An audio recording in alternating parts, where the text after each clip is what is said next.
नमामि धन्वन्तरिमादिदेवम्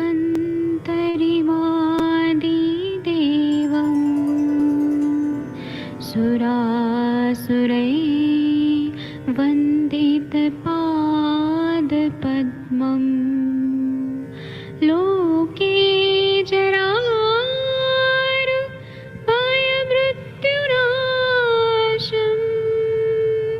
दातारमीशं विविधौषधीनां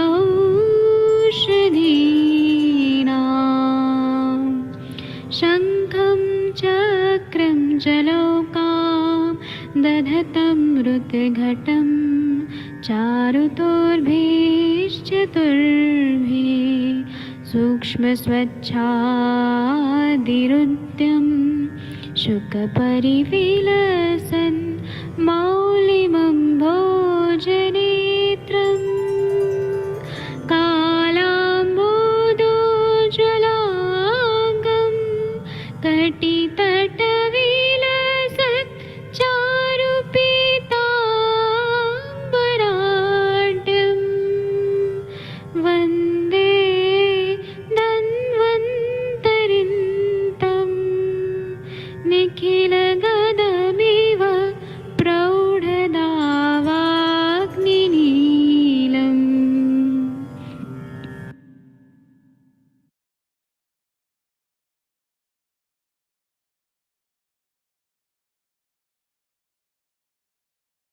कोई भी सपना साकार करने के लिए सबसे जरूरी है सही कोच का होना। चुनिए आयुष दर्पण डिजिटल को और करे अपने क्लिनिकल आयुर्वेद सीखने का सपना साकार।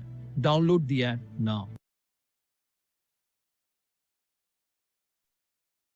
नमस्कार, क्लिनिकल आयुर्वेद संभाषा के इस सत्र में मैं वैद्य नवीन जोशी आयुष दर्पण की तरफ से आप सभी का बहुत बहुत स्वागत करता हूं। हमारे साथ आज इस सत्र में बहुत एक विशेष मेहमान हमने जुड़े हैं, एक्सपर्ट, जिनका परिचय मैं आपके समक्ष प्रस्तुत करता हूं। Madam Parul Joshi, madam professor वैद्य पारुल जोशी, जो कि पोस्ट ग्रेजुएट हैं प्रसूति तंत्र स्त्री रोग विषय में, director Sharda associates Gota Ahmedabad, retired principal and medical superintendent SBHM Lodhra Gandhinagar. Madam retired principal और मेडिकल सुपरिटेंडेंट रही हैं merchant Ayurveda college Basna Mehsana, retired principal and medical superintendent state model institute of medical sciences Kolwada Gandhinagar, retired assistant director AYUSH education Gujarat state Gandhinagar, जिनके पास प्रसूति तंत्र और स्त्री रोग में पढ़ाने का 36 साल से ऊपर का अनुभव है। मैडम चिल्ड्रंस यूनिवर्सिटी गांधीनगर में मेंबर भी रही हैं टास्क फोर्स की। इन्होंने 15 किताबें, 19 रिसर्च पेपर्स जो पब्लिश किए हैं इंटरनेशनल जर्नल्स में, 8 स्पेशल इश्यूज को एडिट किया है और 5 से अधिक रेगुलर हेल्थ रिलेटेड कॉलम्स जो है इनके अलग अलग मैगजीन्स में प्रकाशित होते हैं। मैडम का जो विषय है, विशेष रूप से मैडम गर्भ संस्कार विषय पर अपने अनुभव के लिए जानी जाती है। मैडम के कई सत्र आयुष दर्पण पर भी हुए हैं स्त्री रोग संभाषा में, लेकिन आज हम इनको क्लिनिकल आयुर्वेद संभाषा सत्र में लेके आए हैं मैडम को। और मैडम जो है वो हमारे साथ में संभाषा में यहाँ पे आयुष दर्पण के तमाम सारे क्लिनिकल आयुर्वेद वैद्य में जुड़े हुए वैद्य और जो स्त्री वैद्य हैं, साथ साथ जो भी वैद्य हैं जो गर्भ संस्कार में या स्त्री रोगों में अपनी रुचि रखते हैं, अब वो उनसे अपने प्रश्न उत्तर कर सकते हैं, अपने मन की शंकाओं को दूर कर सकते हैं। मैडम को बताना चाहूंगा कि मैडम ये हमारी जो संभाषा है ये लगभग कोविड के समय से पहले से ये चलती आ रही है। शायद ही कोई दिन ऐसा होगा जब ये संभाषा ना होती हो। और इस संभाषा को फेसबुक पे हमारे खुद के प्लेटफॉर्म पे 60,000 से ऊपर डॉक्टर्स जुड़े हुए हैं। और आपको बताना चाहूंगा कि आज हमारे यूट्यूब में भी 28,000 से ऊपर सब्सक्राइबर्स पूरे हो गए हैं। यानी कि इनडायरेक्टली हम कहें तो हम लगभग 1 लाख लोगों से सीधे प्रत्यक्ष और अप्रत्यक्ष रूप से जुड़ते हैं। इसके अलावा ये बाद में ये लेक्चर्स आयुष दर्पण के डिजिटल ऐप पर भी अपलोड किया जाता है। साथ साथ और भी कई लोग बाद में भी इसके रिकॉर्डेड सेशंस को फेसबुक पे देखते हैं। तो ये हमारा सेशन बहुत इंपॉर्टेंट है। तो मैं आप सभी से रिक्वेस्ट करता हूँ कि मैडम का पहले मैंने परिचय दिया है। मैडम, आपको मेरी आवाज आ रही होगी, आप अनम्यूट कर पा रही होंगी शायद। देखिए, आपको मैंने को होस्ट बनाया। आप दो आपको मेरी आवाज आ रही है? आप अनम्यूट कर पा रही हैं? जी बिल्कुल। नवीन साहब, बिल्कुल तो सुनाई मैडम के दे बारे रहा में है। हम मेरी बताएंगे। आवाज आ मैडम रही से क्या? हमारी प्रत्यक्ष प्रत्यक्ष परिचय हमारा जो है कोलवाड़ा आयुर्वेदिक कॉलेज में, जब मैडम प्रिंसिपल थी वहाँ, तो हम मर्म चिकित्सा की ट्रेनिंग देने के लिए वहाँ गए थे। तो मैडम से वहाँ परिचय हुआ था। मैडम का बड़ा अच्छा एडमिनिस्ट्रेशन था वहाँ, वो वर्कशॉप बहुत सक्सेसफुल रही थी। तब से मैडम को हमने अपने व्हाट्सएप ग्रुप में जोड़ा हुआ है। मैडम से लगातार चर्चाएं होती रहती हैं। तो आज हमने इनसे रिक्वेस्ट किया कि आज रविवार का दिन है और हमारे वैद्यों के मन में कुछ नया टॉपिक होना चाहिए, जो आपकी ज्ञान को भी बढ़ाए। और मैडम से जितना एक्सपीरियंस पर्सन कोई नहीं मिलेगा। तो मैडम, आपको का स्वागत करता हूँ। और मैडम ने अपना स्क्रीन शेयर कर दिया है। तो मैडम डेफिनेटली गर्भ संस्कार विषय पर अपनी जो है अपना व्याख्यान प्रस्तुत करेंगी। मैडम, बहुत बहुत स्वागत है आपका, और अब आपके हवाले है ये सेशन। जी। जोशी साहब, आपका बहुत बहुत आभार। और ये जो आयुर्वेद का प्लेटफॉर्म आपने बनाया है स्टूडेंट्स के लिए, नई जनरेशन आप तैयार कर रहे हैं, इससे पवित्र और कोई कार्य ही नहीं हो सकता। तो आपकी पूरी पूरी प्रशंसा है, आपको अभिनंदन है साहब। और मैं हर बार सभी जिन जिन लोगों को, जैसे कि अपने पावन साहब है, या फिर जो हम लोग मिले थे कोलवडा वाले सभी स्टाफ जो है, वे सभी स्टाफ भी आपको बहुत याद करते हैं। और मंजूश्री के जो स्टूडेंट्स को आपने लेक्चर लिया था मर्म का, वे लोग भी बोलते हैं कि हमें फिर से लेक्चर करवाइए साहब का। आपने मर्म का बहुत ही मार्मिक लेक्चर लिया था उनका। तो आप इस सभी के लिए आपका तहे दिल से आभार करती हूँ। और प्लेटफॉर्म पे सभी का स्वागत करते हुए, गर्भ संस्कार फॉर हेल्दी चाइल्ड, ये स्वप्न बाल जो है, इसकी बातें हम करते हैं। और ये क्या पॉसिबल है? कई लोग बोलते हैं कि गर्भ संस्कार जो है वो आयुर्वेद में नहीं बताया गया है। हाँ बिल्कुल, गर्भ संस्कार आयुर्वेद का शब्द नहीं है, लेकिन गर्भ को संस्कृत करते हैं, ऐसा करके लोगों ने खुद ने एक शब्द बनाया, गर्भ संस्कार। और उसके बारे में बातें होती है, तो हम लोगों ने उस पे एतराज इसलिए नहीं किया कि एक पॉजिटिव बात हो रही है तो उसको हम डिनाई ना करें। गर्भ का संस्कार होता है, सही बात है। आयुर्वेद के अंदर इसके 4 भाग किए गए हैं। The baby who is just in the parents dreams, वो सिर्फ सोच रहे हैं, अभी तो शादी भी बाकी है, सिलेक्शन ऑफ द पार्टनर भी बाकी है। ऐसी परिस्थिति में कई बार देखा गया है कि जो पुरुष है वो सोचता है कि मुझे इस तरह का बच्चा चाहिए, जो स्त्री है वो भी सोचती है कि मुझे इस तरह का बच्चा चाहिए, और उसी के मुताबिक वे प्रायः प्रायः जो अपने पार्टनर्स है उनको सिलेक्ट करते हैं। तो आयुर्वेद के अंदर भी ये बताया गया है कि आपको अगर श्रेयसी श्रेयस्करी प्रजा चाहिए तो उसके लिए सिलेक्शन ऑफ द कपल से शुरुआत करनी चाहिए। तो ये पूरा तंत्र जो है हमने कौमारभृत्य तंत्र में दिया गया है। और कौमारभृत्य की ऑथेंटिक बुक कश्यप संहिता है, लेकिन महर्षि सुश्रुत जो सबसे सीनियर कहे जाते हैं, उनकी संहिता में भी दिया गया है। और आप मानेंगे नहीं, सूत्र स्थान में भी है, शारीर में भी है, निदान में भी है, चिकित्सा में भी है। इस तरह जहां जहां जरूर लगी, सर्जन है ना, तो जहां जहां उनको महसूस हुआ कि यहाँ पे बातें करनी जरूरी है, वहां वहां उन्होंने श्रेयसी प्रजा के बारे में बातें की है कि हम क्या करें कि बच्चा जो है वो स्वस्थ जन्मे, स्वस्थ बड़ा हो और स्वस्थ सिटीजन ऑफ द कंट्री बने। तो वहां पे भी स्वस्थ सिटीजन ऑफ कंट्री की एक दृष्टिकोण था। महर्षि सुश्रुत के टाइम में भी हम अगर देखें तो पूरी समाज व्यवस्था थी। आज से 5,500-6,000 साल पूर्व हमारी सुश्रुत संहिता डॉक्यूमेंट की गई थी। उस वक्त हमारे पास पूरा स्ट्रेटा था। तो ये हमारे ध्यान में होना चाहिए कि उसके बाद आई चरक संहिता, महर्षि चरक का ही ये शब्द है, श्रेयसी प्रजा, ये महर्षि चरक का वाक्य शब्द है। तो उस प्रस्तावना के साथ हम शुरू करते हैं कि कौमार वृत्ति की व्याख्या देते हुए आचार्य बताते हैं, बालस्य आप्रसवात् सर्वं धारणं पोषणं तथा धात्रीपरीक्षणं चैव स्तन्यविज्ञानमेव च शिशूणां सर्वरोगाणां ज्ञानं तेषां निवारणम। तो वो क्या है? कौमार वृत्य तो बोल दिया आपने, लेकिन ये सब क्या है? Care of the foetus up to birth, यानी कि फ्रॉम यूनिसेल्युलर टू वो मल्टी सेल्युलर मल्टी सिस्टमेटिक पूर्ण मनुष्य शरीर लेके जन्म लेता है, तब तक का पूरा उसका केयर जो लिया जाता है वो all that which nourishes and keeps the baby fit, fetus है ना, उसकी जाति नहीं बताई जाती तो इट बोला जाता है। Examination of the wet nurse, जो धात्री है उसकी परीक्षा करनी, धात्री परीक्षण चाहिए। नॉलेज अबाउट ब्रेस्ट मिल्क, स्तन्य विज्ञानमेव च, knowledge of all the diseases that can affect a child and their prevention।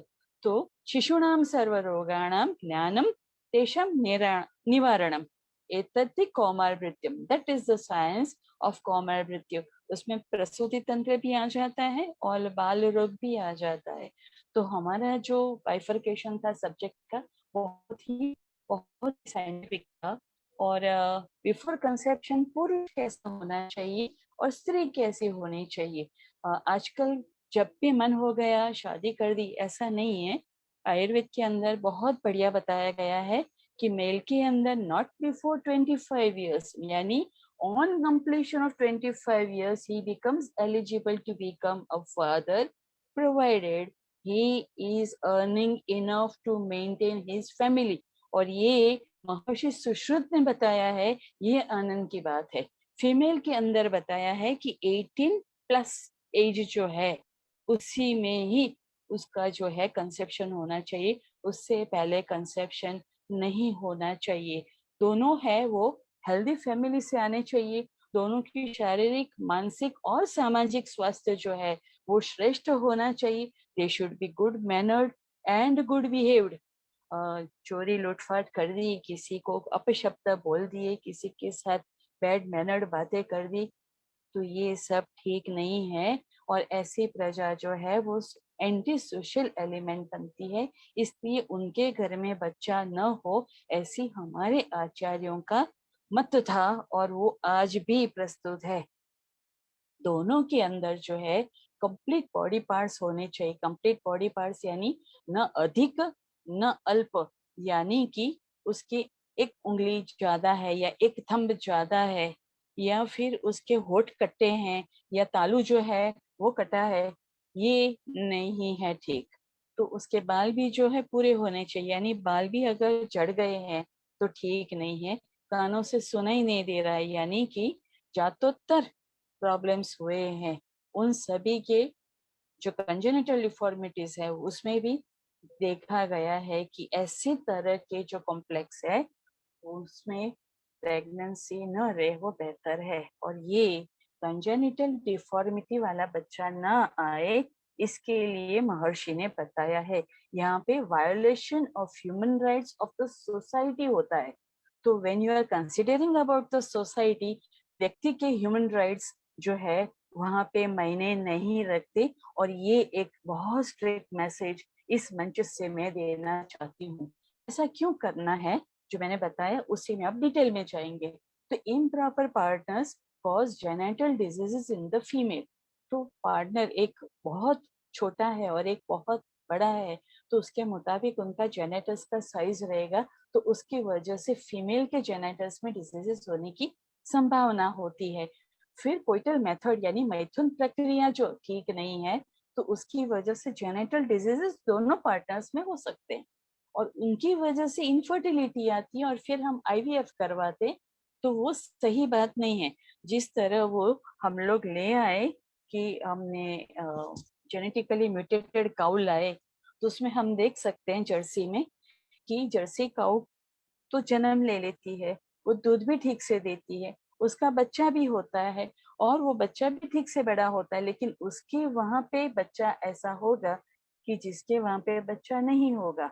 तो महर्षि सुश्रुत ने बताया है कि वही पुरुष, यानी it applies to female also, वही पुरुष जो है वो पुरुषत्व युक्त है जिसके बेटे के वहां बेटा जन्मे। अब जर्सी गाय के वहां पे थर्ड जनरेशन न आए तो उसका मतलब ये हुआ कि वो जो जर्सी गाय हमने लाए हैं जेनेटिक म्यूटेटेड करके, तो वो जर्सी गाय में जो जेनेटिक म्यूटेशन है वो उसके इनफर्टिलिटी का कॉज बनता है, और वहां पे ये पूरा जेनोम जो है वो डिस्ट्रॉय हो जाता है, तो उसमें प्रजनन का तो कोई पक्ष ही नहीं रहता। तो ये सुप्रजनन शास्त्र है। तो सुप्रजनन शास्त्र का फंडामेंटल प्रिंसिपल ही यही है कि ऐसी प्रजा जन्म ले जो तंदुरुस्त हो, तंदुरुस्त बड़ी हो, और समाज का जो दायित्व है वो संभाल पाए। इसी की वजह से हम संतान लाते हैं, तो वो तो यहाँ पे रहता ही नहीं। तो ये हमें बहुत ध्यान रखना चाहिए कि आर्टिफिशियल यानी कि असिस्टेड कंसेप्शन जितना कम हो उतना हम कोशिश करें। The genital diseases lead to birth of children having congenital problems. They are unhealthy or short-lived or even weak physique, weak moral, weak fortune. तो आयुर्वेद भाग्य में भी मानता है। तो पुंसवनम धन्यम, तो धन्यता जो है कि हम देखिए नवीन साहब के बारे में आप बात करते हैं तो आपको कितना अच्छा लगता है कि साहब ने ऐसा अचीव किया है। साहब भी मेरे बारे में बोल रहे थे तो साहब को भी अच्छा लगा कि हम ऐसी व्यक्ति को प्लेटफॉर्म पे ला रहे हैं। वैसा हर कोई महसूस करे कि we have achieved something in our life, that is good fortune. तो हम ऐसा नहीं कि ज्यादा कारें हो, बड़ा मकान हो, कोई बड़ी पोस्ट हो, ये सब चीजें भारतीय नहीं मानते हैं। भारतीय ये मानते हैं कि हमने जो जन्म लिया वो सार्थक किया, हमारा जीवन जो जिसके लिए हमने जन्म लिया था वो हम कर पाए, सो आई एम फीलिंग सेटिस्फाइड। तो ये जो सेटिस्फेक्शन है उसकी बात जो है वो तब आती है जब हम फिजिकली, मेंटली, इमोशनली, सोशली स्वस्थ हो।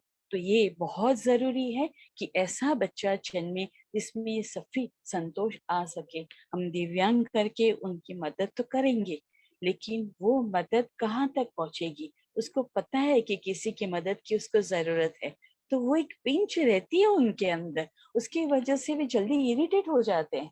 तो ये हमें ध्यान में रखना चाहिए कि दिव्यांग बच्चे उनकी संख्या कम हो, ऐसा हम करें, है ना। The age of the partners is important, as before that maturity age, the children born to that couple will not be potent, वीर्यवान नहीं होंगे। तो वीर्यवंतम सुतम सुते कैसे होगा, और उसमें वायबिलिटी भी नहीं है, शॉर्ट लिव्ड होते हैं। तो ये हमें ध्यान रखना चाहिए। और इसमें जो हमारे पास्ट डेट्स है, यानी कि हम युवा हुए तब तक हमने जो कुछ भी किया वो हमारे डेट्स है, और उसी के मुताबिक बच्चा आएगा। इसीलिए बचपन से ही हम लोग बोलते हैं कि आयुर्वेदिक लाइफस्टाइल से जीना सिखाए, बच्चे को आयुर्वेदिक फूड दे, आयुर्वेदिक ऋतुचर्या कराए, आयुर्वेदिक दिनचर्या कराए, यानी कि प्रातः काल ब्रह्म मुहूर्त में उठा के उसको व्यायाम करवाए, उसको दंत मंजन आदि सब करवाए, अभ्यंग स्वेदन सब करवाए, कि उसकी वजह से उसका बॉडी जो है पोटेंट बनेगा। और अगर बॉडी उसका पोटेंट है, बच्चा ठीक से ग्रो होगा, उसका डेवलपमेंट ठीक से होगा, तो उसमें अपने आप एक सेल्फ कॉन्फिडेंस आएगा, और उसी सेल्फ कॉन्फिडेंस की वजह से उसके वहां जो बच्चा जन्मेगा वो बहुत बढ़िया होगा।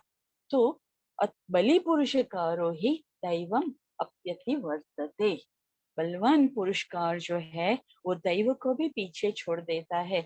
हम यहाँ पे ज्योतिष की बात नहीं करेंगे। ज्योतिष में अगर बोला है कि नाड़ी दोष है फिर भी बच्चा जन्म लेता है, वो किस वजह से, तो बलि पुरस्कारो ही, ये बात महत्व की है। Care to be taken by the couple who wants their dream child.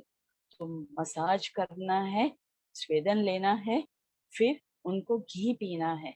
तो पुरुष को घी पिलाते हैं, महिला को तेल पिलाते हैं, और वो भी उसका एक पूरा फॉर्मेट है, उसके मुताबिक हम देते हैं।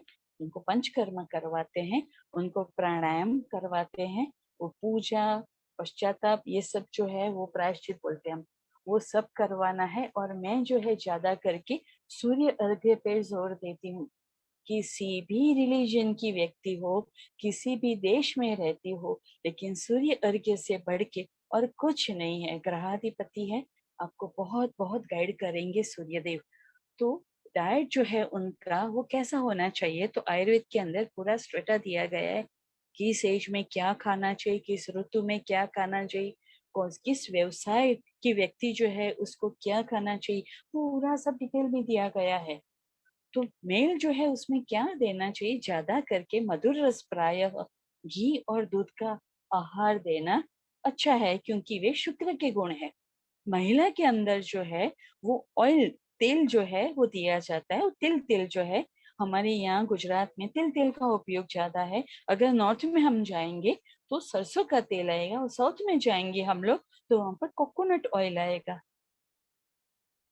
हम लोग ईस्टवर्ड जाएंगे तो वहां पे भी ये लोग जो है कोकोनट ऑयल भी यूज करते हैं, तिल तेल भी यूज करते हैं। और ब्लैक ग्राम यानी कि उड़द जो है उसका जो हम लोग डाइट देते हैं ऋतुमती काल में, तो उसकी वजह से उसका ओवम जो है उसकी पोटेंसी बढ़ती है। उनको जिस तरह का बच्चा चाहिए उसके बारे में ही सोचना है कि उसके नाक ऐसे होंगे, उसके होठ ऐसे होंगे, उसकी जो चीख है वो ऐसे रहेंगे, उसका कपाल ऐसा रहेगा, उसके कान ऐसे रहेंगे। ऐसी माइन्यूट माइन्यूट डिटेल्स में कपल को साथ में बैठ के एक सुर में सोचना है।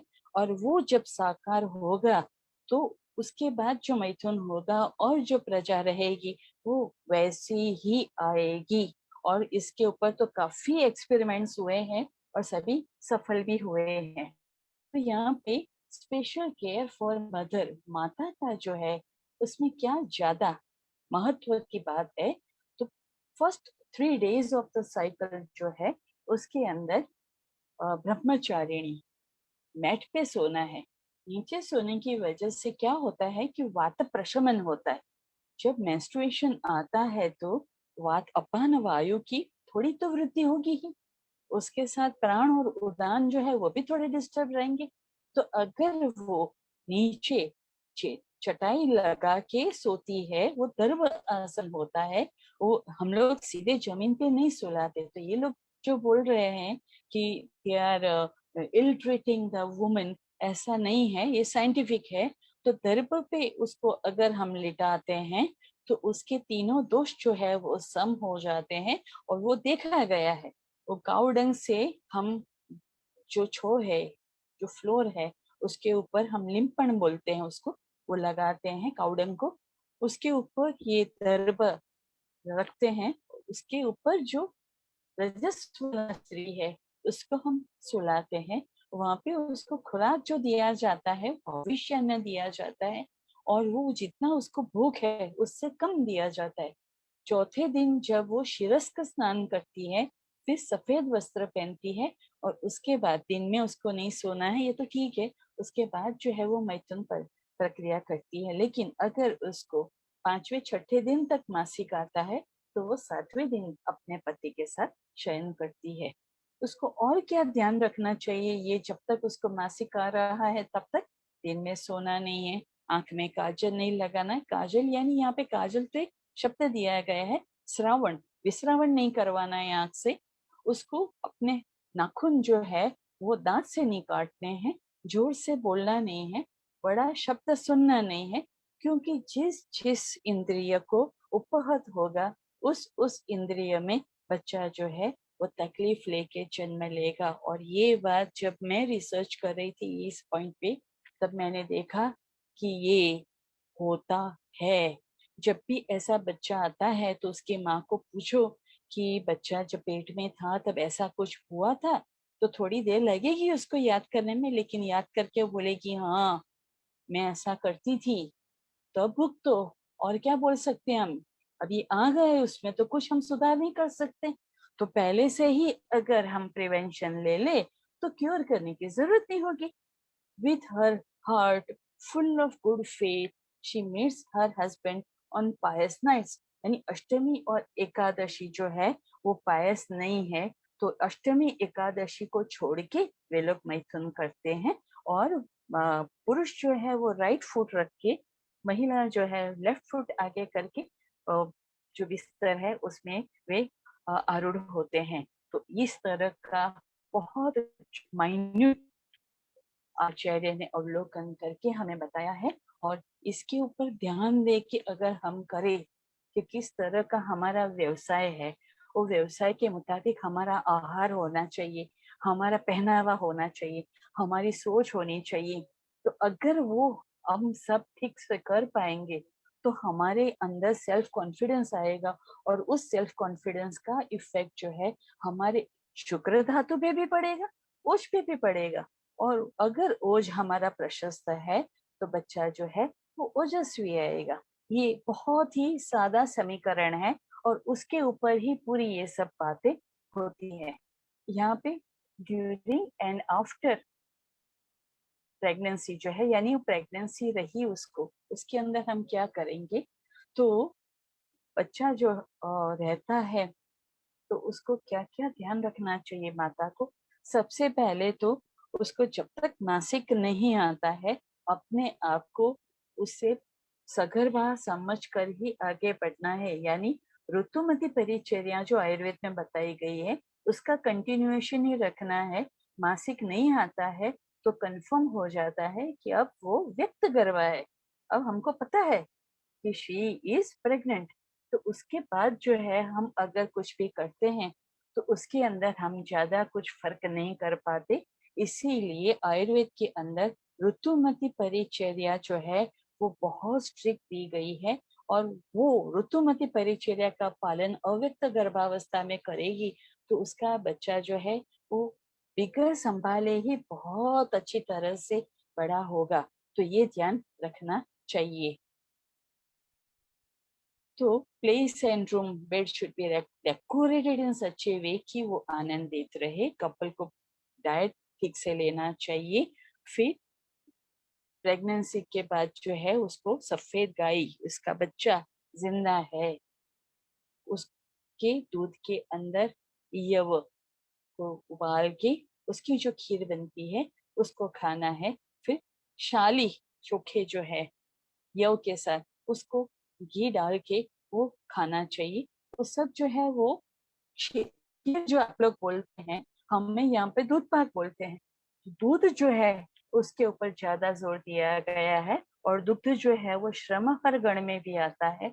श्रमहर गण जो है ज्वरग्न भी है, माइक्रोन्यूट्रिएंट भी है, तुरंत ही एब्जॉर्ब होने वाला यानी लघु पाकी है। तो ये सब ध्यान रख के हमारे आचार्य ने ऋतुमती परिचर्या बताया है। तो माता पिता जिस तरह का सोचेंगे, उनका जिस तरह का आचार विचार व्यवहार रहेगा उसे के मुताबिक उनका बच्चा आएगा। और बड़े दुख के साथ बोलती हूँ, जब जब भी मुझे रिजल्ट नहीं मिला तो वाइफ को अकेली को बुला के मैं पूछती थी कि मैडम जी ये बताइए कि आपके हस्बैंड करते क्या है। तो ऐसे ही उनके धंधे रहते थे, या वो करप्ट है या फिर वो कहीं ना कहीं कुछ ना कुछ एंटी सोशल कर्म से जुड़े हुए होते हैं, और उनके वहां पे बच्चा नहीं होता है। तो इसका कोई आयुर्वेद बेस है क्या? ऐसे ही उसने बोल दिया और मैंने सुन लिया? नहीं, ऐसा नहीं है। महर्षि सुश्रुत ने बताया है, जब कभी भी कोई जो सदवृत्त सदाचार के पॉइंट्स बताए हैं, आचार रसायन के जो पॉइंट्स बताए हैं, उनका उल्लंघन करते हैं तब दो जगह पे कॉम्प्रोमाइज हो जाता है। एक खुद के आयुष्य का और दूसरा अपने संतान का। संतान यानी संतान के आयुष्य का, संतान के स्वास्थ्य का, या संतान के जन्म ही न होने का। तो इतनी बड़ी बात महर्षि ने बताई है। तो ये मेरा देखो मैसेज है। What is foetus? फीटस क्या है? तो शुक्र आर्तव संयोगे तो खलु कुक्षी गते गर्भ संज्ञा भवति।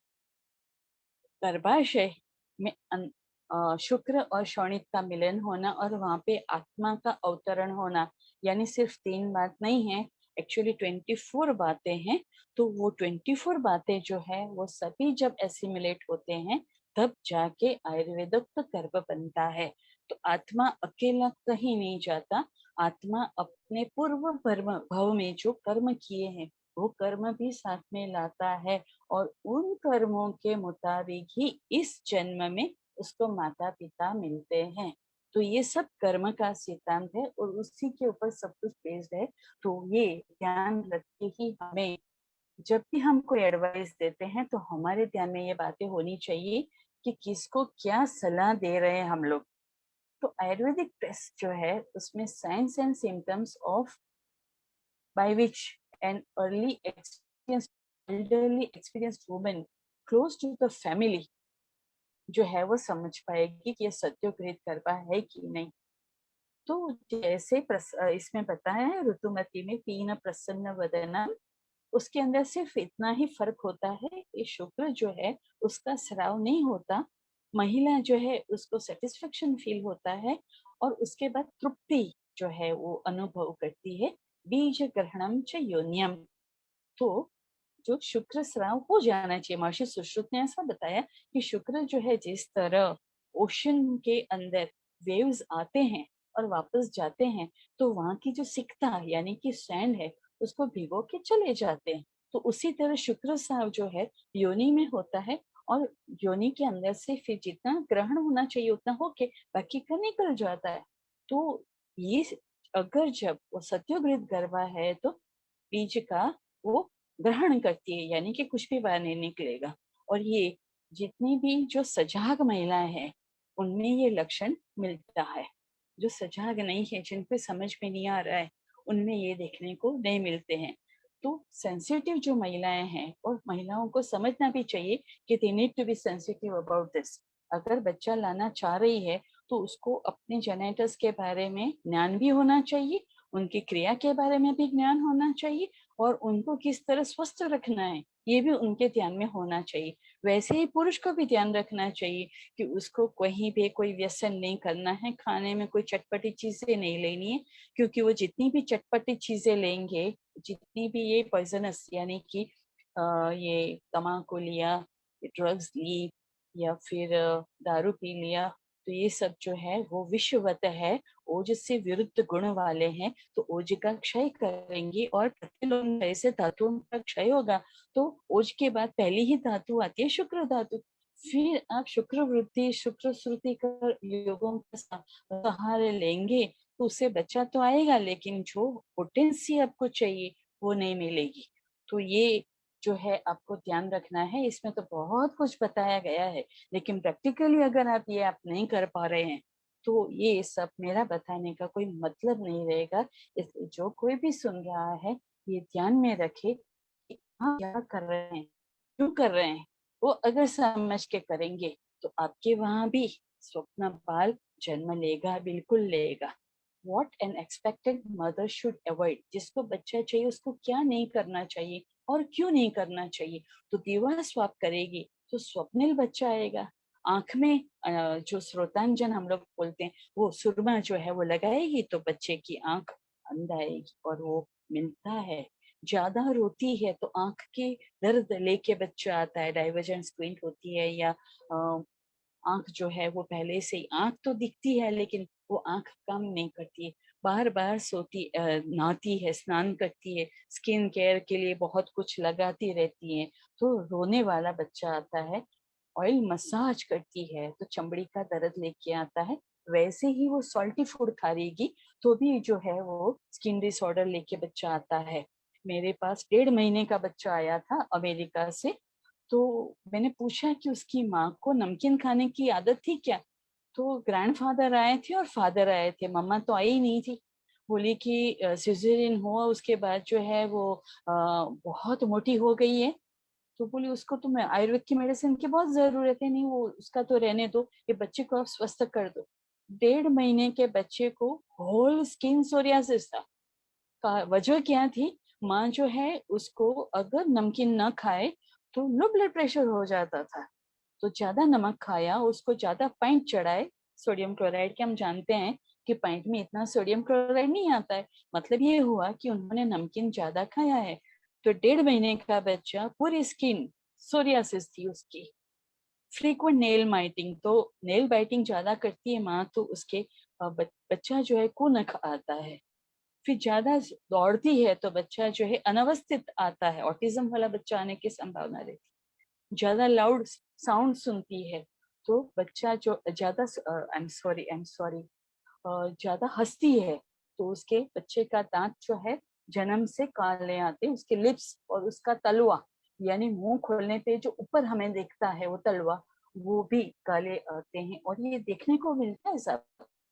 ज्यादा बोलती है तो बच्चा अभी ज्यादा बोलने वाला आएगा, ज्यादा सुनती है तो बच्चा डेफ आएगा, सुनेगा ही नहीं, जन्म से ही ऐसा आता है। और इसके बारे में ये ध्यान रखने की जरूरत है कि हम पहले दिन तो ना करें, लेकिन 5-6 दिन के बाद जब उसको हम षष्ठी संस्कार करते हैं उस वक्त ये ध्यान रखें कि वो रिस्पॉन्ड कर रहा है कि नहीं। तो जितना जल्दी हम उसको कारण जान लेंगे तो अगर प्रिवेंटेबल होगा, उसमें से बाहर ला सकते बच्चे को तो ला देंगे। ज्यादा प्रवाहत का सेवन करती है तो उन्मत्त शिशु का जन्म होता है। ज्यादा मीठा खाती है तो प्रमेय आता है, या फिर मुख ओबेस बच्चा आता है। खट्टा खाती है तो कहीं पे भी यानी रक्त पित्त वाला बच्चा आ सकता है। सॉल्टी ज्यादा खाती है तो स्किन श्रेडिंग ज्यादा होता है जैसे मैंने बताया, और उसके बाल जो है वो जल्दी पिंगल हो जाते हैं, सफेद हो जाते हैं। ज्यादा तीखा खाती है तो बच्चा वीक आएगा, उसका सीमेन लेस होगा अगर मेल है तो, और वो इनफर्टाइल रहेगा, यानी जिसको हम पुनपुलकित बोलते हैं उस तरह का बच्चा आएगा। ज्यादा बिटर खाती है तो थिन, कड़वा ज्यादा खा लिया तो बच्चा पतला आएगा। पतला यानी जिसको आयुर्वेद में अष्ट निंदित बोला है उस तरह की वीकनेस उसमें आएगी। एक्सेसिव एस्ट्रिंजन खाती है तो उद्वर्त, बच्चे को बार बार गैस हो जाता है, इस तरह जो है वो काफी परेशानी वाला बच्चा आता है। और सगर्भा में कभी भी पंचकर्म नहीं करना है, विरेचन नहीं करना है। और जो बोलते हैं कि उसको बस्ती दे दो, नहीं बस्ती नहीं देनी है, अष्टम मास से पहले बस्ती नहीं देनी है। उसके वायु को कंट्रोल करने के लिए उसके डाइट में चेंजेस लाइए, उसको घी युक्त आहार दीजिए, दूध युक्त आहार दीजिए, यानी स्नेह युक्त आहार दीजिए, लेकिन कभी भी विरेचन नहीं देना है। लोग जो है एरंड पृष्ठ हरडे भी दे देते हैं, नहीं देना है भाई, बच्चा बहुत तकलीफ वाला आ जाएगा। तो क्या करना है उसको, तो यष्टि मधु फालसा यानी परुषक महुड़ा जो है वो बटर के साथ मिला के देना है। तो ज्यादा बटर हम लोग नवनीत जो है उसका उपयोग करना है। फलघृत द बेस्ट, गर्भपाल रस बेस्ट, शतावरी क्षीरपाक खुद बना के पिए, या फिर अगर वो ज्यादा पतली है तो शतावरी यष्टि मधु क्षीरपाक चाहिए, तो जितना उसका वेट गेन होना होगा वो अच्छी तरह से होगा। बच्चे जब आने वाला होता है तो कुमारागार जो है किस तरह का होना चाहिए, तो कुमारागार के अंदर ही जो है माता, जो सूतिका माता है वो और नवजात दोनों को रखने का पूरा प्रावधान है। और वहां पे जिस तरह का बताया है तो हम ऐसा बोल सकते हैं कि जिस तरह आश्रम का वातावरण कैसा होता है, माहौल चारों ओर फ्रेंडली, ट्रीज भी फ्रेंडली और अनफ्रेंडली होते हैं। जैसे कि यूकेलिप्टस प्लांट है दैट इज अनफ्रेंडली, लेकिन अगर बरगद का पेड़ है, पीपल का पेड़ है तो वो फ्रेंडली है। उदुम्बर तो सबसे बढ़िया है। उदुम्बर के नीचे हम अगर सगर्भा को रखे तो उसको एबॉर्शन कभी भी नहीं होगा। और उदुम्बर का अवले अगर हमने दिया तो जिसकी रिकरेंट एबॉर्शन की हिस्ट्री है उसमें भी हमको बढ़िया रिजल्ट मिलते हैं। तो ये ध्यान में रखने की बात है कि कौन सा ट्री महिला सिलेक्ट करती है, उसको खुद को ही होगा कि ये बढ़िया जो पेड़ है तो या फिर पौधा है, तो हमें इसके मुताबिक समझ लेना चाहिए कि उसके बॉडी में क्या क्या चीजों की कमी है। We Indians actually have a very good six sense, और उस सिक्स सेंस को अगर हम सतर्क रखें, सजाग रखें, तो उसकी वजह से हम काफी सारी चीजें बहुत बढ़िया कर सकते हैं। तो thank you very much sir, thank you everybody for listening to me, and Thank you. wish everyone on this platform to have a baby of their dreams. Thank you sir. Thank you madam Parul Joshi ji, बहुत अच्छा आपने presentation दिया गर्भ संस्कार पर। अब चूंकि आधे घंटे में अब हम हमारे सत्र में तमाम सारे वैद्य लोग जुड़े हुए हैं, मैं आप सभी को अनम्यूट कर देता हूं। और एक अच्छा विषय है और इस पर प्रैक्टिशनर्स काफी उनको काफी सवाल हो सकते हैं। तो आप अपने मन में जो भी सवाल है मैडम से डायरेक्ट आप पूछ सकते हैं। मैंने आपको अनम्यूट किया हुआ है, चेक कीजिए आप अनम्यूट कर पा रहे हैं। मैं तो अनम्यूट हूँ सर। हाँ नहीं, बाकी लोगों को मैंने म्यूट किया हुआ था। तो मैडम से आप पूछ सकती हैं, मंगला जी, सच्ची जी, बाकी सभी वैद्य लोग की, ये जो प्रैक्टिशनर्स हैं, आप पूछ सकते हैं कि इसमें क्या क्या चीजें आती है। आप डिटेल, आपने अभी लेक्चर देखा उनका। जी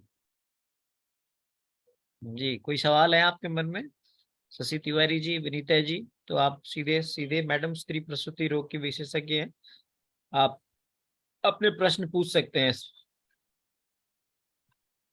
मेरी आवाज आ रही होगी आपको, आप अनम्यूट कर पा रहे होंगे शायद।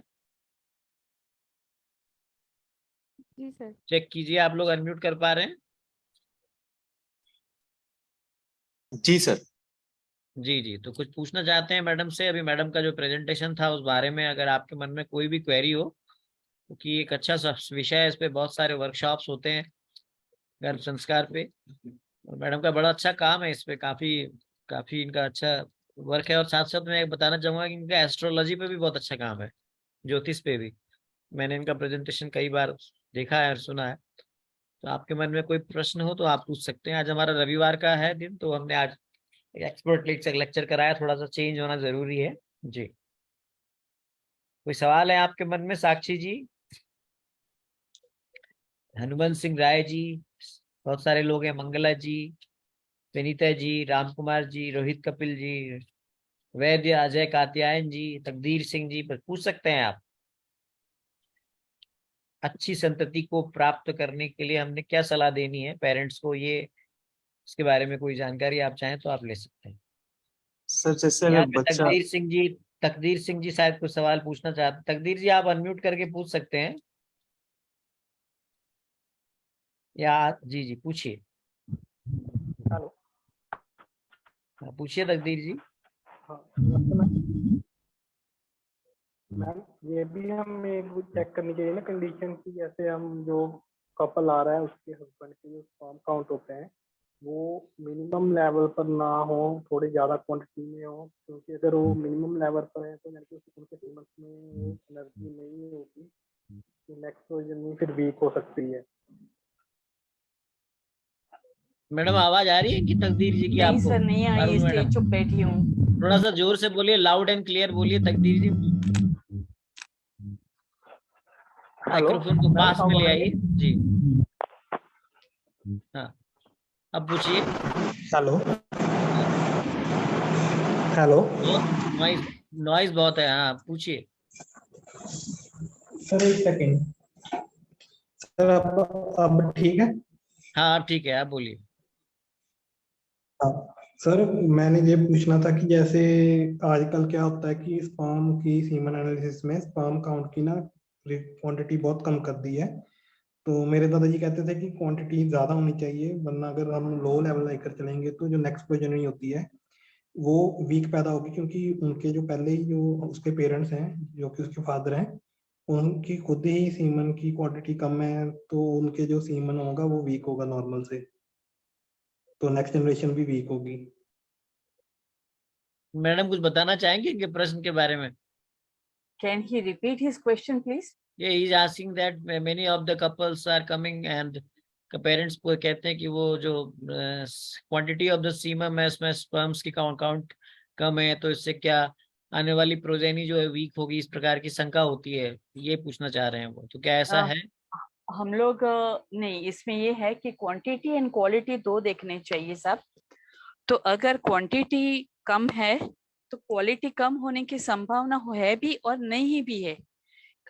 अगर जो जितना भी सीमेन है, जितने भी स्पर्मेटोजोआ है वो नॉर्मल है, तो हम लोगों को 0.5 ml के अंदर भी बहुत अच्छे रिजल्ट्स मिले हैं, और 3 ml हो तो भी रिजल्ट नहीं मिले हैं। और एजोस्पर्मिया वाले केसेस में भी हम लोगों ने देखा कि कंसेप्शन होता है। तो ये विश्वास की बात है, दोनों के अंदर परस्पर सौमनस्यम गर्भकारणम। तो अगर दोनों के बीच में अगर मनमेल बढ़िया है, परस्पर फेथ है और ईश्वर पर श्रद्धा है, तो बहुत बढ़िया होता है। और एक कपल में तो ब्लॉक फेलोपियन ट्यूब थी, और हस्बैंड जो है उसके अंदर आप जैसे बता रहे हैं वैसे सीमेन बहुत कम था, उसमें भी कंसेप्शन हुआ, मेल चाइल्ड हुआ, नॉर्मल हुआ बच्चा, और बच्चे का ग्रोथ, उसके जेनेटिक्स सब कुछ नॉर्मल हुआ। तो ये बात नहीं, ये बात ये है कि हम लेबोरेटरी इन्वेस्टिगेशंस पर कम और अपने सिम्टम्स पर ज्यादा जोर दे, क्योंकि नहीं कहना चाहिए मुझे, लेकिन ये हम सब जानते हैं कि एक ही ब्लड सैंपल हमने 5 लैब्स में दिए, पांचों से हमें अलग रिपोर्ट्स मिलते हैं। तो ह्यूमन एरर एक ऐसा फैक्टर है, लेकिन अगर हम खुद अपने आप को जांचे कि हमें कुछ ऐसे शुक्र क्षय के लक्षण मिल रहे हैं क्या, नहीं मिल रहे हैं, पेशेंट में भी हमें शुक्र क्षय के लक्षण नहीं मिल रहे हैं, तो फिर हमें उसको धाड़स बतानी चाहिए कि भैया आप स्वस्थ हैं, अब आगे बढ़िए और कोई चिंता न करे, क्योंकि चिंता की वजह से वातवृद्धि होती है और अगर सीमेन नॉर्मल होगा तो भी जो है वो प्रॉब्लम में आ जाएगा। और दूसरी एक बात है, फ्रीक्वेंसी जो है वो अगर ज्यादा रहेगी तो अच्छा है, यानी कि उसकी क्वांटिटी अच्छी है तो भी वो क्षीण अवस्था में चली जाएगी। तो हमें ये भी ध्यान रखना चाहिए कि उनकी फ्रीक्वेंसी क्या है, किस टाइम पे वे मैथुन करते हैं। हमारे यहाँ पे निर्दिष्ट टाइम जो है सुबह 2 से 3 के बीच का है, न ब्रह्म मुहूर्त में है न रात्रि में है। तो ये जो टाइम है उस टाइम पे अगर मैथुन करे तो न पित्त प्रकोपित होता है न कफ, वायु तो बिल्कुल प्रकोपित नहीं होता है। ऐसे टाइम पे अगर कपल जो है संभोग करते हैं तो उसमें दोनों के अंदर पोटेंसी बनी रहती है और गर्भ जो भी आएगा वो भी सक्षम आएगा। तो ये सब भी हमें एज आयुर्वेदाचार्य हमें सब कुछ माइक्रो मैनेजमेंट करना होता है सब। तो जितना हम लोग अच्छी तरह से माइक्रो मैनेजमेंट कर पाएंगे, अपने पेशेंट्स को समझाते रहेंगे, तो हम अपना रिजल्ट अचीव कर सकते हैं। और मैं तो कई बार जो है सिर्फ हर्बल मेडिसिन से रिजल्ट लेती हूँ, कई बार तो सिर्फ आहार में फर्क करके रिजल्ट लेती हूँ।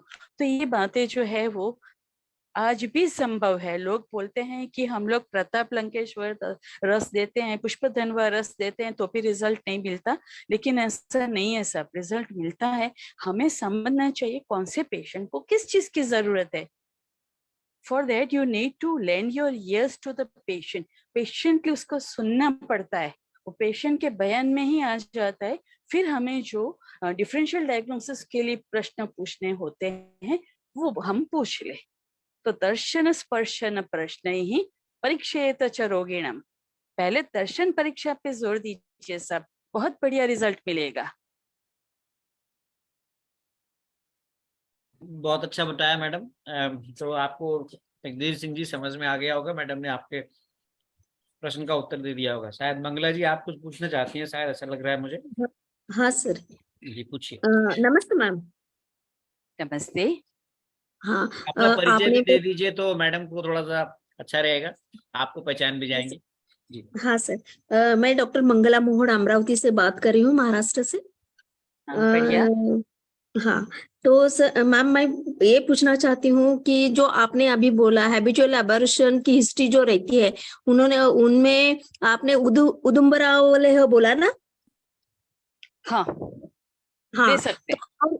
हाँ, तो और क्या क्या दे सकते हैं मैम इसमें, और क्या क्या प्रिकॉशन लेना चाहिए इसमें?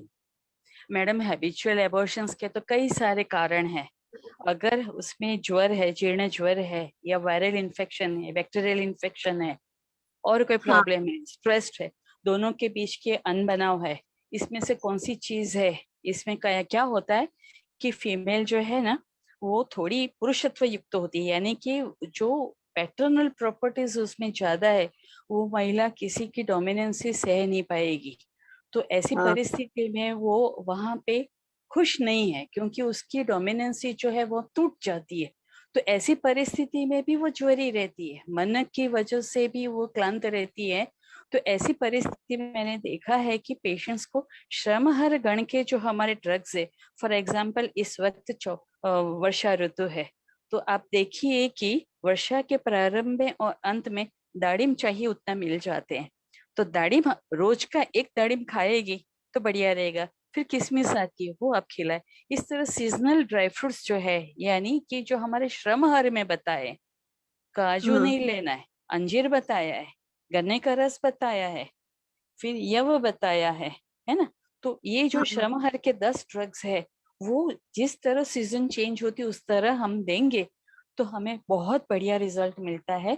मैं बिना कोई मेडिसिन दिए सिर्फ श्रमहर गण की रॉ ड्रग्स, यानी एक पूरा दाड़िम उसने खा लिया, या फिर उसने अपनी मुट्ठी भर के किशमिश खा ली, या फिर अंजीर है वो 4 पीस अंजीर के चबा के खाए। मैं तो उसमें दूध में उबालने को भी नहीं बोलती थी। हम लोग गवर्नमेंट स्ट्रेटा में थे, तो गवर्नमेंट स्ट्रेटा के अंदर तो पेशेंट कैसे आएंगे? मध्यम वर्ग, लोअर मध्यम वर्ग, या हाँ, हमारे तो झोपड़पट्टी से आने वाले पेशेंट्स थे, फिर भी वे यस, अपने बच्चे के लिए सब कुछ करते थे। तो ये करने की वजह से बहुत बढ़िया रिजल्ट मिलता है, क्योंकि श्रम हर गण जो है ना, जैसे पहले बताया है कि श्रम जो है वो गर्भिणी का प्रथम लक्षण है, ज्वर का भी प्रथम लक्षण है। तो कोई भी इन्फेक्शन होगा तो ज्वर तो आएगा ही, तो वो यस, ज्वर का वहां पे मारण करेगा। और वो माइक्रोन्यूट्रिएंट है, तो अगर न्यूट्रिशनल डेफिशिएंसी की वजह से उसको एबॉर्शन हो रहा है तो वो भी दूर हो जाएगा।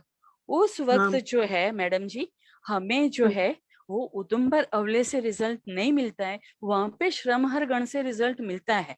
तो अगर आपको रिस्क नहीं लेनी है तो दोनों को साथ में रख सकते हैं आप।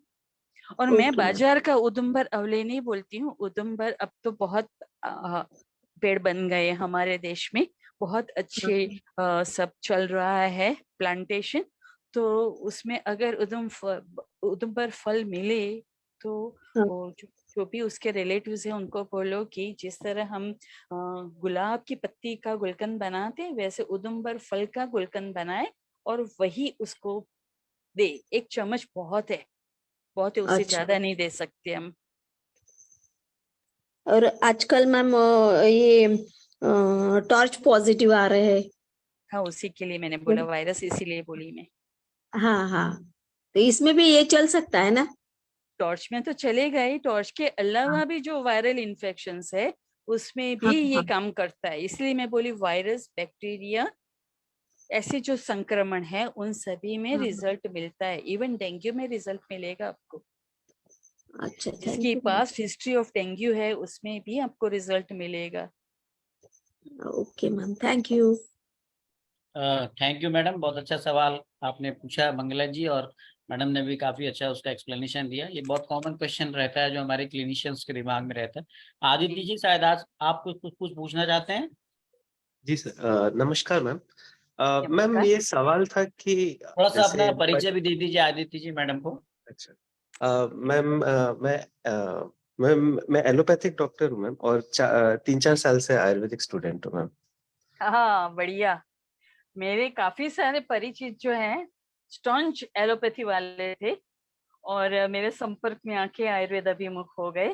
तो आपको भी सुन के बहुत अच्छा लगा, क्योंकि अगर आयुर्वेद और एलोपैथी साथ में चलेंगे तो हमारा जो ह्यूमैनिटेरियन कॉज है, दोनों का गोल तो एक ही है, नात्मार्थम नापि कामार्थम अथ भूतदयं प्रति।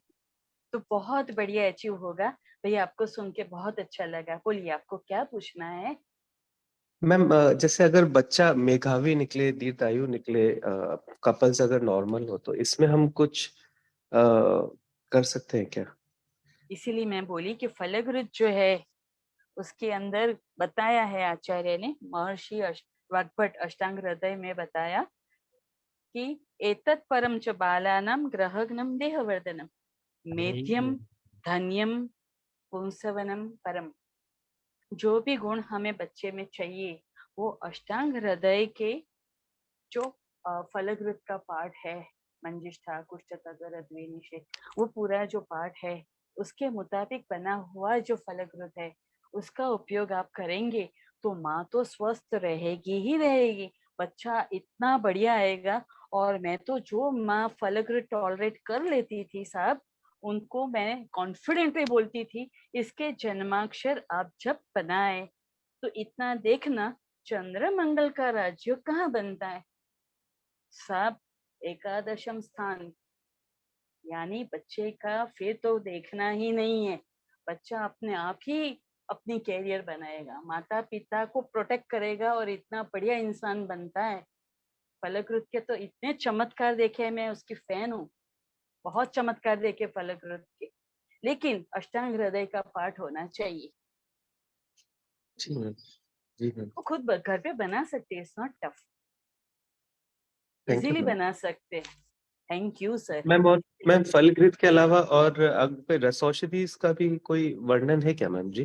गर्भपाल रस बढ़िया है, लेकिन मैं ज्यादा करके क्योंकि जिस दूसरे प्लेटफॉर्म से मैं जुड़ी हूँ उसमें भी हम लोग यही चर्चा करते हैं कि आजकल नॉन आयुर्वेदिक पीपल फार्मेसी में बहुत जुड़े हैं और उनको पता नहीं कौन सी ड्रग किस तरह कॉम्बिनेशन करनी चाहिए, तो वे लोग भस्म जो बनाते हैं वो इस तरह बनाते हैं कि वे टॉक्सिक बन जाती है, वो जीवन देने के बजाय जीवन हरण करती है, विषतुल्य औषध बनाते हैं, उसकी वजह से हमारा आयुर्वेद बदनाम हो रहा है। तो फिर हम लोग जो है वो अवॉइड करते हैं और पेशेंट्स को बोलते हैं हो सके तो घर पे ही आप औषध बना के उपयोग करें, क्योंकि ये नॉन मेडिकल पर्सन अगर दवाई बनाते हैं तो वो तो प्रॉफिट की देखेंगे ना कि मेरा प्रॉफिट जी किस में ज्यादा है, तो बदनाम हमारा आयुर्वेद हो रहा है साहब। तो अभी जी इसके बारे में तो अवेयरनेस तभी आएगी जब वो बंदा खुद सोचेगा कि मेरी वजह से सोसाइटी में इतना हार्म हो रहा है। जब तक उसको खुद को हार्म नहीं होगा तब तक वो हम सबको पीड़ता रहेगा, और क्या हम इसमें कुछ नहीं कर सकते साहब। What we can do is save our patients from disasters, that's all we can do.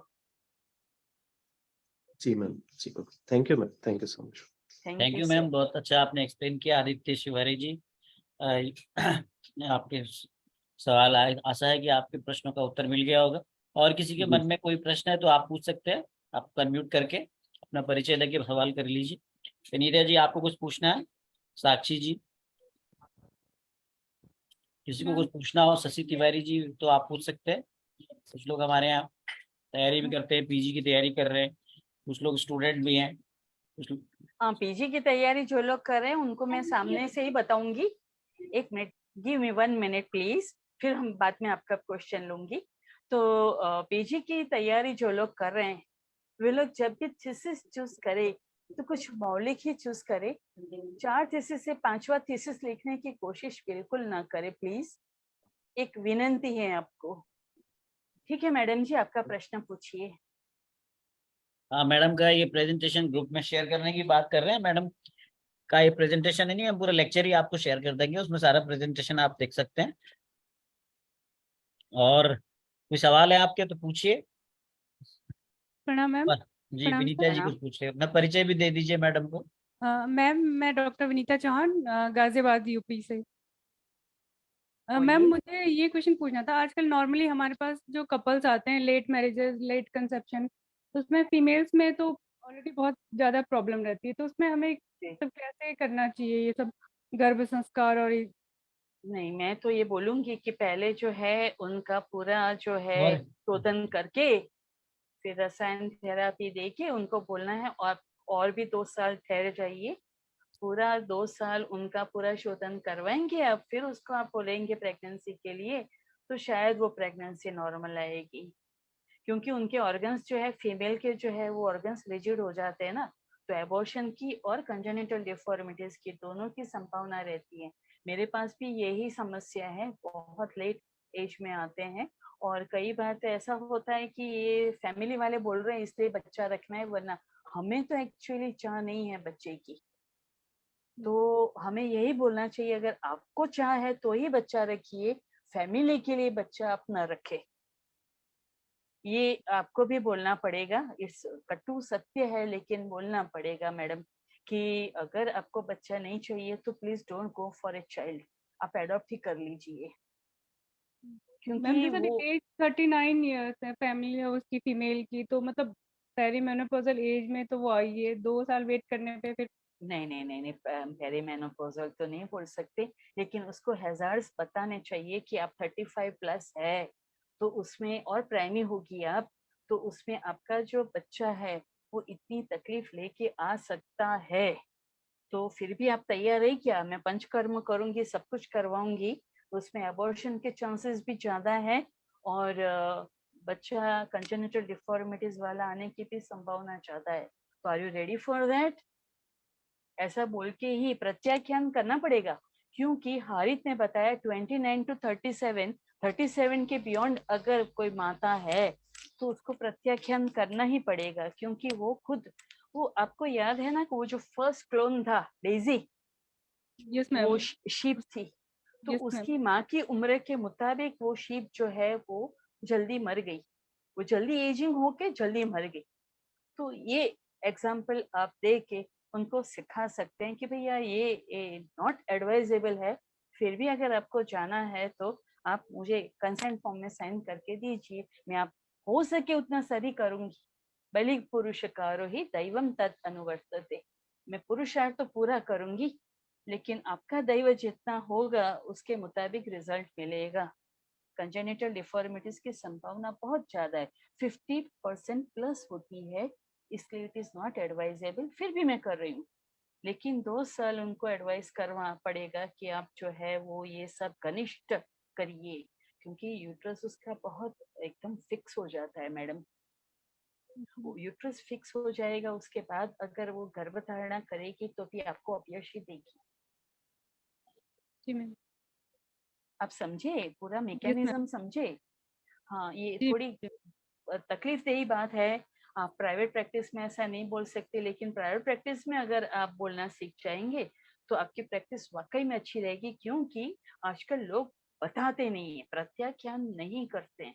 हमको बता देना चाहिए, क्लियरली बता देना चाहिए कि देखो हमारे आयुर्वेद में ऐसा बताया है और you are beyond the age limit. ये आयुर्वेद मुताबिक, मॉडर्न के मुताबिक ये है कि 35 प्लस में प्रॉब्लम्स आते हैं। ये देखिए इतने सारे रिसर्च स्टडीज उसके ऊपर हुए हैं, फिर भी आप जाना चाह रही हैं तो आई एम विथ यू। खर्चा होगा, इतना खर्चा होगा, आप इतना इतना कर लीजिए। जी मैम। प्रत्याख्यान करके चिकित्सा करनी चाहिए तो सुयश बना रहता है। हमें ध्यान ज्यादा जो है सुयश पे देना है, और उसके लिए स्पष्ट वक्ता भवित। मैं स्पष्ट वक्ता थी, फिर भी किसी की अप्रिय नहीं हुई थी, क्योंकि वे यही बोलते थे कि मैडम आप गाइडेंस दे रही है तो हम अपना रास्ता तय कर पा रहे हैं। तो उसी के उस एक्सपीरियंस के मुताबिक मैं आपको बता रही हूँ। थैंक यू मैम, बहुत अच्छा एक्सप्लेन किया आपने, बहुत अच्छा लगा आपका ये लेक्चर। आप हमें Thank आगे भी गाइड करती रहिएगा मैम। हाँ बिल्कुल, नवीन जी है तो आती रहूंगी। जरूर जरूर, मैं विनीता जी निश्चिंत रहिए, मैडम का बड़ा एक्सपीरियंस है। और जितना तो जो है कई लोग तो समझ लीजिए इतना उनका अनुभव है कि अभी उतनी प्रैक्टिस भी नहीं होगी लोगों की। तो मैडम ने बहुत अच्छा एक्सप्लेन किया। अभी और कोई सवाल है आपके तो पूछिए। विनीता जी ने भी सवाल पूछा, आदित्य जी ने भी अपने डाउट्स क्लियर किए, मंगला जी ने भी डाउट्स क्लियर किए। और भी किसी के मन में कोई शंका हो तो आप पूछ सकते हैं, क्योंकि वैसे भी हमारे पास ज्यादा समय नहीं है, 7-8 मिनट का समय है, तो आप पूछ सकते हैं और हम फिर इस संभाषा को समाप्त करेंगे। आज हमारी रविवार की संभाषा ये बहुत अच्छी रही, और इसमें प्रोफेसर वैद्य पारुल जोशी मैडम ने गर्भ संस्कार की महत्ता पर बड़ा अच्छा लेक्चर दिया, जो काफी काम आएगा। बहुत सारे लोग इसको देखते हैं, यूट्यूब पर भी देखते हैं, तो उनको भी जानकारी मिलेगी, अपडेट रहेंगे उनसे। और कोई सवाल हो तो आप पूछ सकते हैं, कोई भी सवाल आपके मन में प्रैक्टिस में जो गायनी से रिलेटेड सवाल आते हो, क्योंकि मैडम जो है आज हमारी स्पेशल गेस्ट हैं, तो आप पूछ सकते हैं। थोड़ा समय हमारे पास अभी भी है, 9 मिनट के करीब है जी। शशि तिवारी जी, आपको कुछ पूछना है मैडम, पूछिए। Good evening sir. नहीं सर, अभी मैं थोड़ा बिजी हूँ सर। चलिए, आप व्यस्त हैं तो आप अपना काम कीजिए। और किसी को कोई सवाल है तो पूछ सकते हैं। यहाँ पे ये एक सवाल आया है शायद चैट बॉक्स में, मैं देख रहा हूँ। 1 मिनट, हाँ 1 मिनट। ये कोई सवाल है चैट बॉक्स में, ये आप डायरेक्ट पूछ लीजिए ना, म्यूट का अनम्यूट करके। मैं नाम नहीं देख पा रहा हूँ आपका। नस्य से रिलेटेड कोई प्रश्न है शायद, मैडम आप देख पा रही होंगे आई थिंक। मैं एक्चुअली मोबाइल पे हूँ सब। अच्छा, मोबाइल पे हैं आप। ये शायद हाँ जी सर, मैं साक्षी भी पूछ लेती हूँ इस साक्षी चीज को। साक्षी जी का सवाल है शायद। साक्षी जी आप डायरेक्ट पूछिए ना, आप सीधे मैडम से। साक्षी जी। जी good evening ma'am. Good evening. Ma'am मैं पूछ रही थी कि जैसे काश्यप जी ने बोले हैं कि साक्षी जी, अपना परिचय भी दे दीजिए मैडम जी को। मैम माई सेल्फ साक्षी अग्रवाल, मैं अभी जस्ट इंटर्नशिप कर रही हूँ, फाइनल ईयर कंप्लीट हुआ है। बढ़िया। मैम जैसे काश्यप जी ने बोले हैं कि गर्भहीन अंग वाला हो जाता है अगर नस्य देते हैं तो मैम उसकी फिजियोलॉजी मतलब वो कैसे अफेक्ट करता है? नस्य जो है वो हम देते हैं नाक में, नाक में उसकी इफेक्ट कहाँ पे होती है? पिट्यूटरी और हाइपोथैलेमस पर। तो अगर हमने हाइपोथैलेमस को डिस्टर्ब किया तो गर्भ का पूरा विकास चक्र जो है वो हाइपोथैलेमस पर ही डिपेंडेंट है। Hypothalamus, anterior pituitary, posterior pituitary, उनके अंदर हम कुछ भी छेड़ेंगे उसको तो क्या है कि कुकर हमने गैस पे रखा है और उसका ढक्कन, गैस चालू है, वो बराबर बॉईल हो रहा है, सीटी आने में है और हम ढक्कन खोलेंगे, क्या होगा? वैसा विस्फोट यहाँ पे होगा, क्योंकि पिट्यूटरी जो है वो मास्टर ग्लैंड है।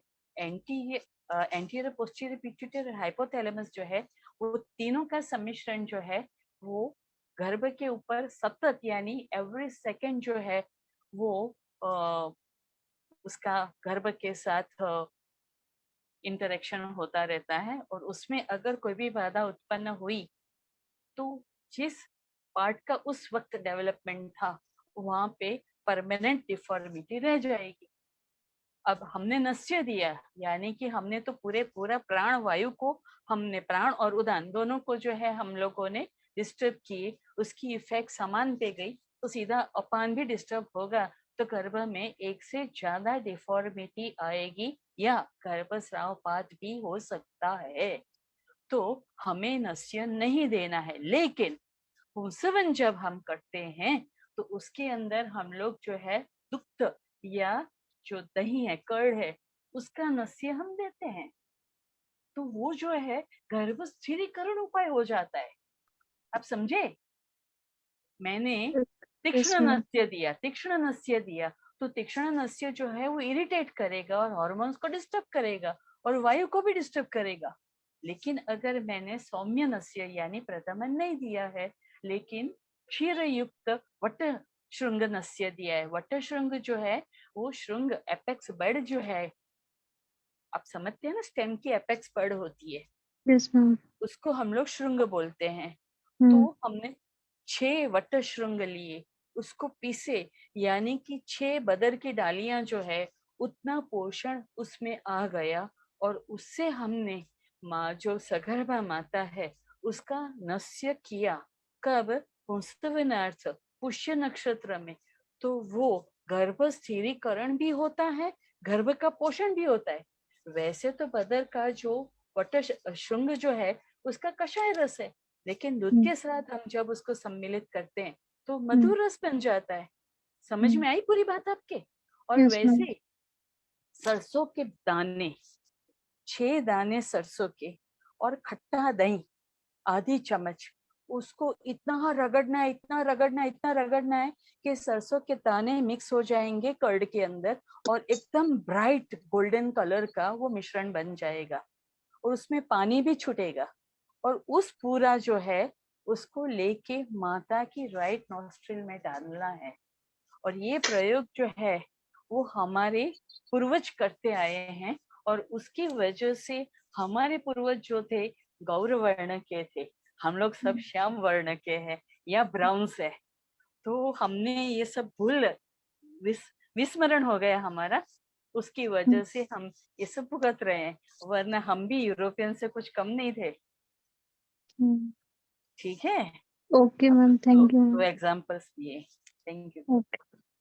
बहुत बहुत धन्यवाद मैडम। ज्योति जी, आपका कोई सवाल है? अपना परिचय दीजिए और आप भी अपना मैडम से डाउट्स क्लियर कीजिए। नमस्ते मैम, मैं डॉक्टर ज्योति हूँ वाराणसी से। मैं फर्स्ट ईयर स्टूडेंट हूँ पीजी की गायनी ऑप्स में।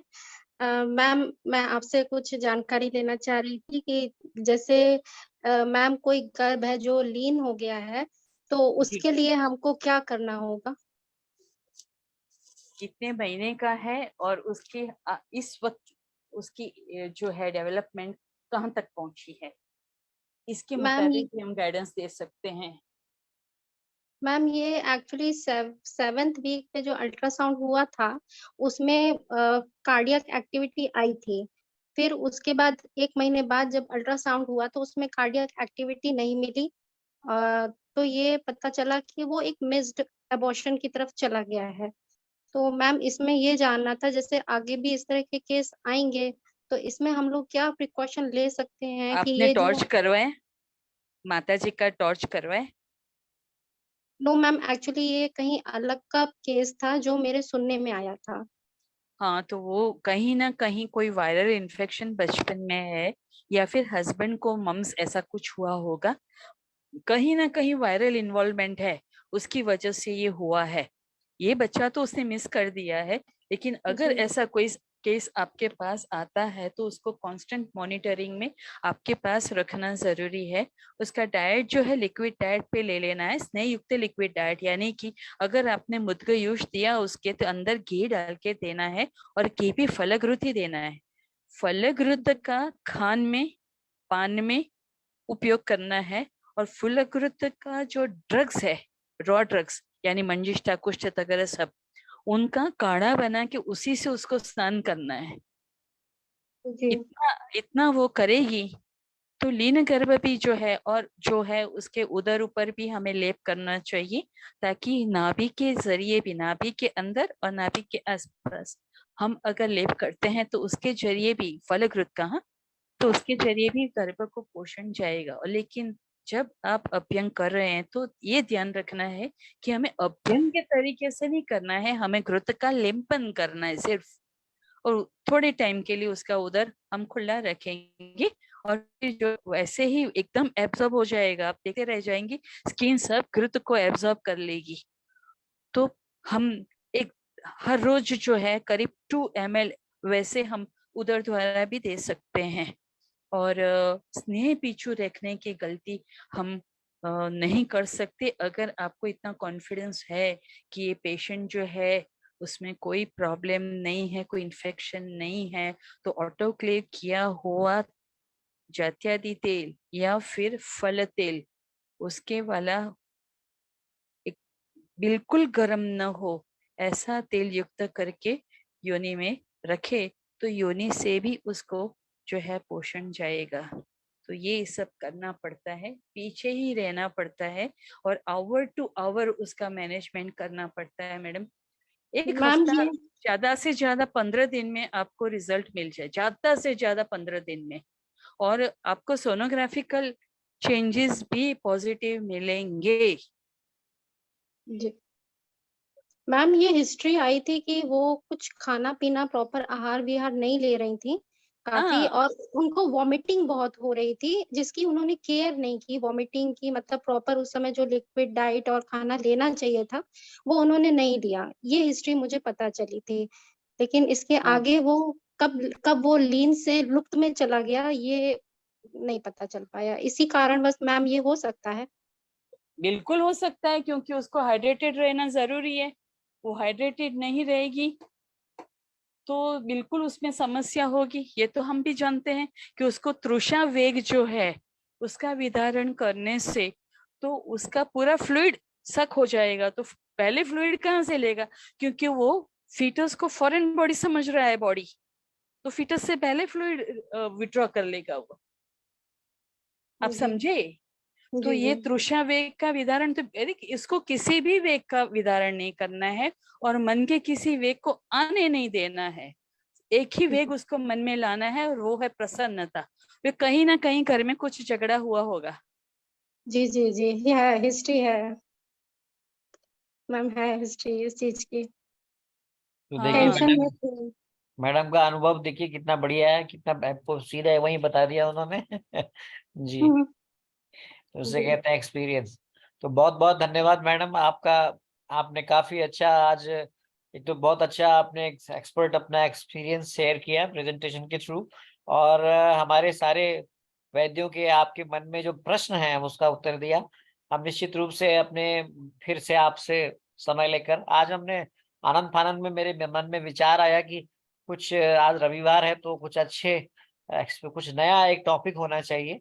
आपस में तो आप लोग डिस्कस करते ही कर रहते हैं, लेकिन हम प्रयास सभी लोग, आप धन्यवाद कर रहे हैं मैडम को। चैट बॉक्स में मैडम शायद नहीं देख पा रही हैं, लेकिन सब लोग आपको थैंक यू कह रहे हैं। और थैंक मैडम यू ऑल्सो। आप जी, सभी का भी आभार यहाँ है, पर पूरे क्योंकि भारत से लाइव। लोग जुड़े हुए हैं, और फेसबुक पे और यूट्यूब पे भी काफी लोग जो है अभी तो देख ही रहे हैं, लाइव भी देख रहे हैं और बाद में भी रिकॉर्डिंग्स देखेंगे। तो मुझे लगता है कि आपके मन में जो भी शंकाएं हैं वो आपने अपनी दूर कर ली। फिर हम मैम को फिर कभी किसी और टॉपिक पे, मैडम का एक एस्ट्रोलॉजी पे बहुत अच्छा एक्सपीरियंस है, मैं उसके लिए एक अलग से कभी समय लूंगा रविवार को। बहुत बहुत धन्यवाद मैडम, बहुत बहुत आभार आपको। Thank you. शुभ रात्रि, शुभ संध्या, सबको प्रणाम। प्रणाम सर।